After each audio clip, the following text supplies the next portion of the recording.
I've been reluctant to comment on the situation about Greenland for a couple of reasons. The first one is that at one level, this story is just too stupid. It's a ridiculous crisis, so I felt it was hard to add all that much, aside from pointing out that it's stupid. And the second reason is that it's a developing story. There's a lot of coverage of it in the mainstream media, so it's hard as a YouTuber to comment on these things because whatever you say might get surpassed by current events before you get a chance to release the video. But I think it's come to a point where I have to comment on it because even though it's a stupid situation, it's also both serious and dangerous. And also I've received a lot of requests for comments because I am a Danish analyst, and many people thought it would be interesting to hear my perspective. So let's talk about it. The first question we need to address is why Trump wants Greenland in the first place. And here, I think it's important that we can keep more than one thought in our mind at the same time, because as I see it, there are three different explanations that all play into this and are somewhat actually contradictory to each other. But nevertheless, they manage to coexist in this current crisis.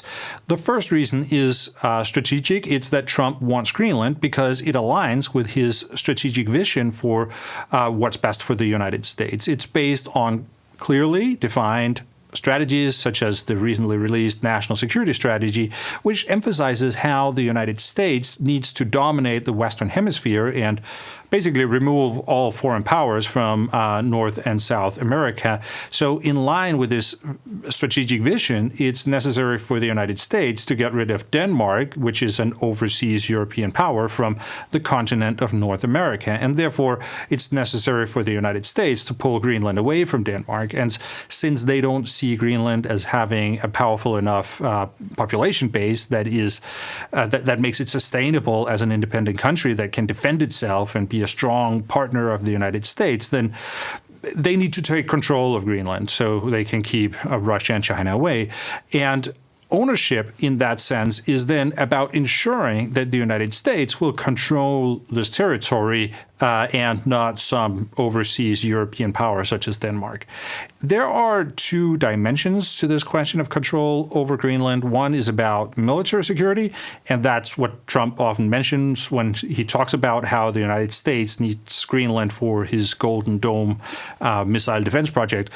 This argument doesn't make all that much sense as long as the United States is allied with Greenland and Denmark in NATO, because the United States can already install all the sensors and air defense missiles and what have you on Greenland. All they have to do is ask, and they will be allowed to do whatever they want. So the only way this argument about military security makes sense is if Trump is preparing for a future when the United States is no longer going to be allied with Denmark, and it therefore looks like they want Greenland because they're preparing for a post-NATO world order. The other reason why control is strategically important is that it gives access to natural resources and rare earths and those things. Trump is, always enthusiastic about the prospect of making money and controlling natural resources. And that's also what we see him focusing on right now in Venezuela, for example, how American companies will be making money from Venezuela's oil. It's essentially the same thing with Greenland. He wants control of Greenland because then he can grant access to those natural resources to people and to companies that he believes deserves it. And this requires political control of Greenland because it means that he will need to control the whole process, from deciding who is given the rights to extract those natural resources to managing the environmental protection regulations and all kinds of things. And this way he won't face obstacles, for example, from the Greenlandic government that might have different ideas about environmental protection and such things.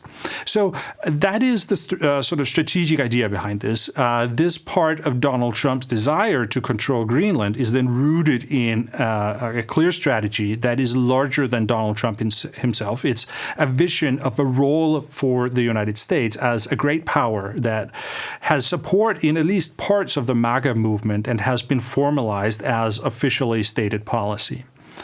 The second explanation for why Trump wants Greenland is more closely tied to the man, Donald Trump. And that is, quite frankly, that is his narcissism. He wants Greenland because it makes him feel good. He even said that recently in an interview with the New York Times when he mentioned that he needs to own Greenland because it's psychologically important to him.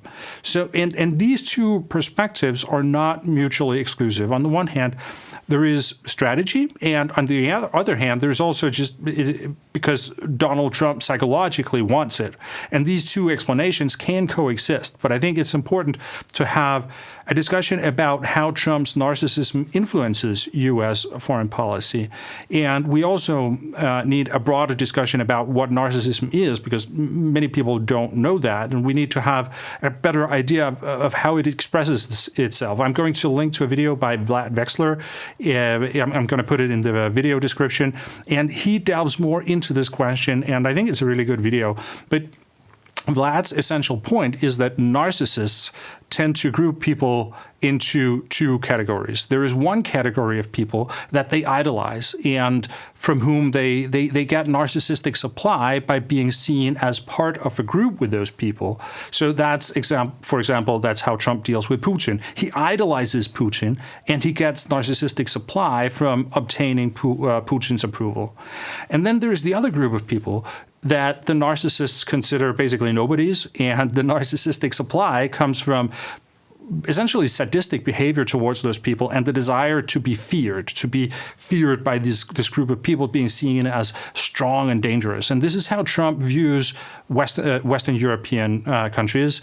So Trump wants Greenland because he desires it, and he wants Denmark and the Greenlanders to comply because it makes him feel powerful. And I think we should probably expect him also to want to do stupid things like renaming Greenland, for example, so that in the future it will be known as Donald Trump land. I mean, I'm not joking. I honestly think that we should expect him to do things like that with Greenland after taking control. So that's the second explanation. That is Trump's narcissism.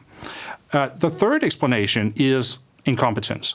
In demanding Greenland, Trump is asking for something that he can't have. And almost anyone with even the most basic understanding of Danish or Greenlandic or European politics would know that this is not the case.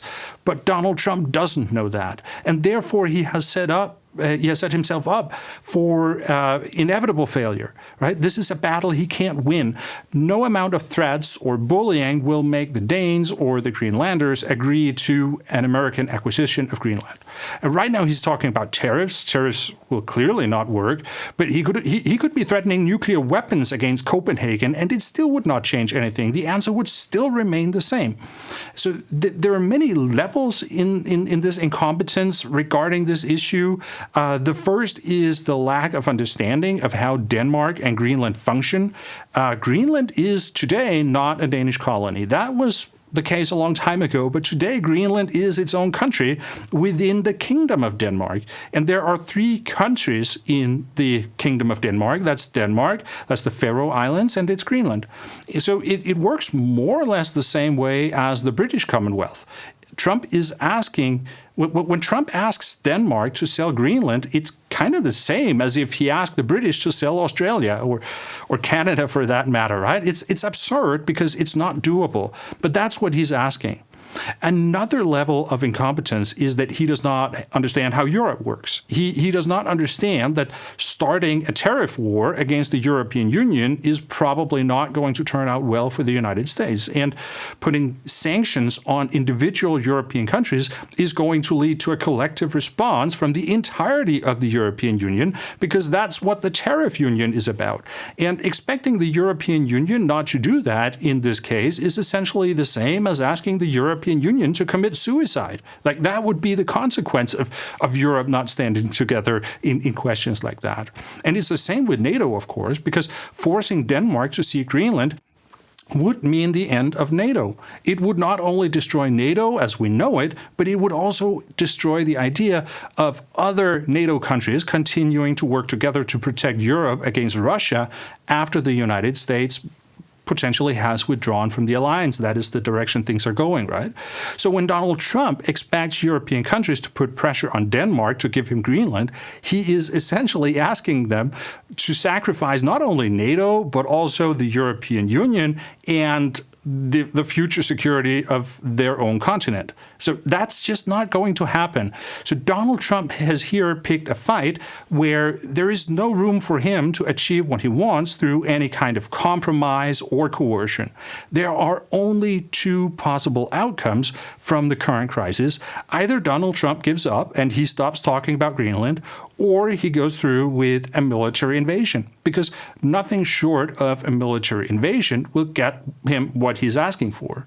And frankly, I don't think a military invasion is possible. Of course, the United States military could go to Greenland, but I don't think it's possible politically for Donald Trump to proceed with it due to the internal pressures that there would be in the United States. We're increasingly seeing both Democrat and Republican politicians that are openly discussing how they don't approve of this idea, and they want to make it clear to Donald Trump that doing so could actually end his presidency. It could lead to impeachment. And so starting a war against a NATO ally seems like a red line that he cannot cross. So this is a fight that Donald Trump cannot win. Unless he can convince American politicians to allow him to proceed with a military invasion, he cannot get what he wants. We all might end up losing a lot of money because of this, because we're going to get this tariff war, but that's another issue. It won't get him what he wants. So that's my basic explanation of what the controversy is about. It's essentially fueled by equal doses of strategic thinking about how the MAGA movement views America's role in the world. It's Donald Trump's narcissism, and it's just mind-boggling levels of incompetence. And without any of these three factors, we would not be experiencing a conflict over Greenland right now. I want to finish off with a few thoughts on how Europe needs to proceed if we want to break this vicious cycle that we are caught in with Donald Trump. And the key to understanding how to deal with Trump is his narcissism and understanding how he makes this division of people into two groups. There are those he idolizes and those he desires to humiliate. And right now, the Europeans fall in the latter category. And the whole strategy of how to deal with Trump since he became president again has been a resounding failure, because it's just cemented that view for him. And Macron actually said it quite clearly the other day that one of Europe's problems is that other countries don't fear us, and that's why we don't have influence in the world. And I think when it comes to Donald Trump, that is true. We need to understand that the things we are trying to achieve by flattering Donald Trump are only possible to achieve if we do the opposite. If we play tough, he will respect us. But if we humiliate ourselves in front of him, then that will motivate him to continue destroying the things that we are trying to protect, because he does not want to be associated with being one of us. So Europe faces the choice now how to deal with Donald Trump's pressure. Should we try to avoid escalation and seek to renegotiate a trade agreement where we might accept some unfair tariffs if they're not totally destructive? Or shall we respond in kind? And I will say that I think the best approach is to essentially borrow a term that may be familiar to sort of military enthusiasts from discussions about Russian nuclear doctrine, which is that Europe needs to escalate to de-escalate. Europe needs to respond very forcefully to the challenges that Donald Trump is presenting right now, because that's the only way to break this destructive trajectory that we are on and to restore some normalcy. We need to escalate in order for the situation to de-escalate. So I would say that Europe probably needs to do two things. First, it needs to take a very strong stance in the case of Greenland and roll out the big guns in terms of the tariff war. That's one thing. And the other thing is, I think Europe needs to focus on defeating Putin in Ukraine, because Trump idolizes Putin. If Europe can beat Putin, then that is something that could potentially shake up how he views Europe, and it could give him renewed interest in actually working with the Europeans. Okay, I will end it here. That was my take on Greenland. If you found it helpful or informative, then please give it a like. And if you want to support the channel, you can get access to bonus videos by subscribing to my newsletter on www.logicalwar.com. Thank you very much for watching, and I will see you again next time.